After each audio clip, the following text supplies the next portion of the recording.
அனைவருக்கும் வணக்கம். நம்மளுடைய வாசல் படி மிகவும் முக்கியமானது.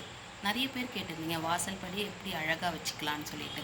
இப்போ நம்ம வாசல் படியில் நான் இப்போ வந்து மஞ்சள் மற்றும் குங்குமத்தால் நம்மளே கையில் வைக்கணும். பெயிண்ட்லலாம் இருந்ததுன்னா நம்மளுடைய தினமும் வந்து நம்மளால் அதை வந்து அழகுபடுத்த முடியாது. உங்கள் வீட்டுக்கு அம்மன் வரணும்னா நீங்கள் வந்துட்டு வாசல் படியை வந்து அழகாக இந்த மாதிரி டெக்கரேட் பண்ணிக்கோங்க. நாளைக்கு அமாவாசை அன்னைக்கு நம்ம முன்னோர்கள் வந்து நம்ம வீட்டுக்கு வருவாங்க. அப்போ வந்து நம்ம வந்து வாசலில் கோலம் போடக்கூடாது.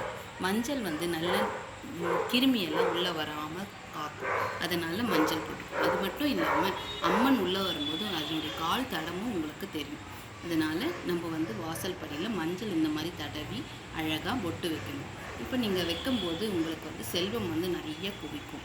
நீங்கள் வந்து ஒரு முறை இதை இந்த மாதிரி வச்சு பாருங்கள். உங்கள் வீட்டில் பெயிண்ட் இருந்ததுன்னா அதை வந்து அவாய்ட் பண்ணிவிட்டு இந்த மாதிரி அழகாக மஞ்சள் வச்சு நீங்கள் சாமி கும்பிடுங்க. அனைவருக்கும் நன்றி, வணக்கம்.